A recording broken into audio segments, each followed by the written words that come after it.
No niin, arvonta, joka oli ihan oikeasti arvonta, niin heitti meille kaikki aika ensimmäisen viikon kylään. Ja tämähän nyt on tunnarin arvoinen asia, eikö totta? Kuunnelkaapa tarkkaan.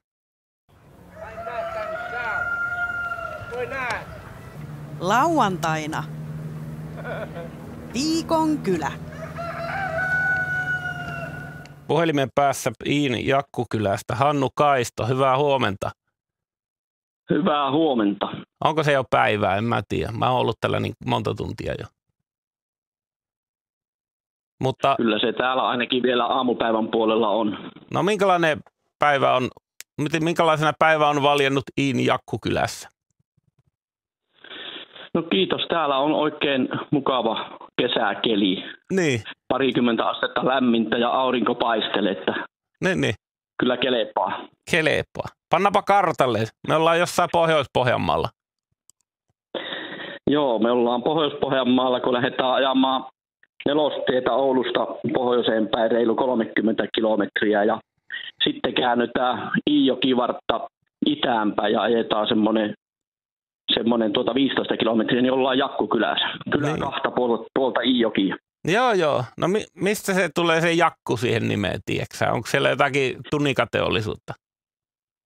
No täällä ei ole tunikateollisuutta, mutta minä olen sitä jonkun verran selvittänytkin. Ja kyllä kai se juontaa tuolta jostakin sieltä 1900-luvun alkupuolelta 1800-luvulta. Täällä on asunut paljon Jakku-sukunimisiä ja silloin aikanaan, kun Jakkukylä Yli-Iin mukana erotettiin Iistä omaksi Yli-Iin kunnaksi, niin se siinä vaiheessa sitten tämä nimi muuttui Jakkukyläksi. Se oli aikaisemmin Pirttitörmän kylä. Aha, niin justiinsa. Pirttitörmän kylä. No niin, mutta nyt se pääsi Jakkukylänä ja nyt suuri ruletti on se arponut meille ensimmäiseksi viikon kyläksi.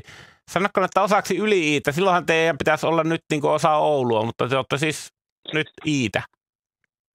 Joo, me vuonna 2024 tosiaan Yli-Ii irtausi Iistä omaksi kunnakseen. Ja 1924, tarkennetaan. Niin, 1924 ja sitten Jakkukylä siinä mukana tietysti ja me oltiin reilu 90 vuotta Iin emäpitäjästä Evakosa ja vuonna 2018 sitten kyläläisten omasta halusta ja aloitteesta me toteutettiin tämmöinen osakuntaliitos, jossa Jakkukylä siirtyi takaisin emäpitäjää. Ollaan nyt iiläisiä. Oho, aika moista. En ole kuullut kokonaisista kyläevakoista, mutta semmoisiakin näin mä oon ollut. Iijoki virtaa ja sä taisit sanoakin, että kylä on niin molemmin puoli. Joo, kylä on molemmin puolin. Tämän kylän halkaisee Iijoki ja kylällä on noin 400 asukasta ja aika lailla puolet asuu joen molemmin puolin. Tämä Iijokihan on kohtuullisen leviä, tässä on semmoinen 200 metriä keskimäärin paikoin leviämpikin, että melkoinen väylä. Tänne joku kirjoitti, että Jakkukylä saa mahtava riippusilta. Oletko sinä nähnyt sitä? No kyllä minä olen nähnyt, kun tuohon ulos pihalle menen ja katselen, niin riippusilta näkyy, että täällähän silloin kun toteutettiin se osakuntaliitos vuonna 2018, niin samoihin aikoihin sitten kyläyhdistys alkoi toimimaan aktiivisemmin ja sitä selvitettiin, että miten tämä kylän vetovoimaa saadaan lisättyä ja tunnettavuutta lisättyä ja todettiin, että tuohonhan pitää saada silta, kun täällä aikaisemmin lapset kulki tuohon Jakun koululle, joka on muuten nykyisellään tämmöinen eräkoulu, niin kuin peruskoulu kylläkin, mutta eräpainotteinen, niin kuljettiin aikaisemmin venneellä ja me alettiin puuhaamaan siihen kyläyhdistyksen toimesta siltaa ja nyt meillä on Pohjois-Euroopan pisin riippusilta täällä Jakkukylässä. Herranen aika, Pohjois-Euroopan pisin. Ja okei, no hyvä. Niin, että se ennen piti kiertää sieltä, pitikö ihan Kirkonkylän kautta kiertää, eikä nyt sentään?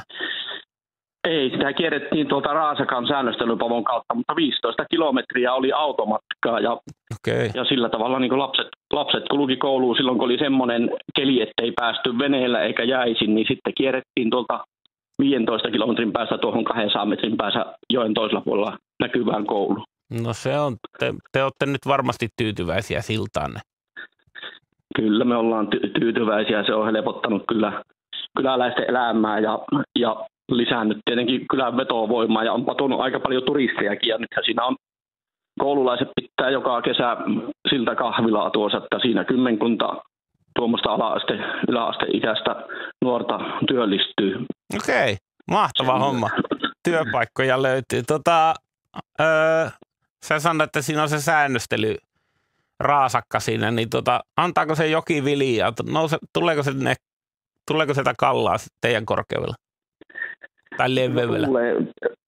Kyllä tulee, mutta lohi ei pääse nousemaan. Niin. Vielä ei ole kalaportaita, ne on kyllä suunnitteilla, mutta kyllä tästä niin kuin kuhaa ja haukia ja ahventa ja kirjolohta ja sen semmoista lähtee, että kyllä tässä aika aktiivisesti kalastettaa, että on sillä tavalla. Ja niin kuin puhuin tuossa Jakun koulusta, että kun se on eräkoulu, niin näkyvät Instagramiin päivittävän tässä pari viikkoa sitten, kun koululaiset oli kalastamassa tuossa koulun rannassa. Koulu on ihan tuossa jokitörmällä.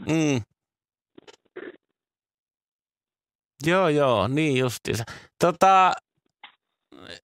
No mikä ihmisiä, sä ehkä tunnet sitä muitakin ihmisiä, vaikka oottekin erähenkilöstä väkeä, niin ehkä joskus aina joku tulee vastaan siellä, jos kerran 400 ihmistä on, niin mikä siellä puhututtaa tai mikä mietityttää tulevaisuudessa? Onko minkälaisia, mistä siellä ihmiset juttelee? No en mä tiedä, puhututtaako täällä nyt. Me ollaan kohtuullisen tyytyväisiä nyt, kun me on oltu Iin kunnassa, niin Iissähän on semmoinen strategia, että siellä niin kyliä pyritään kehittämään ja arvostamaan, mutta kyllä se tietenkin puhuttaa, että kun nykyisellään niin kuin koululaisten määrä joka puolella vähenee, niin se, että me kyetään houkuttelemaan tänne lisää asukkaita ja sen, että me on tehty paljon töitä, että meillä tuo vireä ja aktiivinen kyläkoulu tuossa Jokitörmällä säilyy, ja se on varmaan semmoinen niin yhteinen tekemisen ja huolenaihe, ja sen sekä, että on niin kyläyhdistystäkin aktivoinut, että täällä on todella aktiivinen kyläyhdistys. Meillä on monenlaista touhua, on tuo Purusaaren virkistysalue, sinne on lossit tehty ja siellä on laavut ja liikunta-alueet. Nyt sinne tehdään mäenlaskupaikkaa. Okay. Ja täällä on hiihtolatu ja reilu 20 kilometriä kyläyhdistys pitää ja on muuten paremmassa kunnossa varmaan kuin missään muussa. On ja kesät, talvet varmasti, kyllä mä uskon, joo. Kesät, talvet. Joo, kyllä. Nyt alkaa kuulostaa hyvältä. Niin paljonko tulee matkaa Ouluun? Mä mietin, että onko työmatkailua sieltä teiltä käsin Ouluun? On kyllä se tosi paljon Ouluun päin matkustella, että täältä on, sanoisiko, että 40 minuuttia, reilu puoli tuntia, niin ollaan Oulussa ja tuohon Iin keskustaan menee vartti. Se ole matka eikä mikkä. Se ole poka mikään. Hei, kiitos Hannu. Me on pistetty Jakkukylä nyt valtakunnan verkkoon. Niin pitäkää lippu korkealla ja tarkistakaa riippusillan nyörit aina säännöllisin välein. Joo, kiitoksia soitosta. Oli mukava jutella ja käykääpä vierailemassa jakkukylä.fi nettisivuilla, niin näette missä kylä on ja mitä siellä touhutaan. Pakko mennä. Kiitos.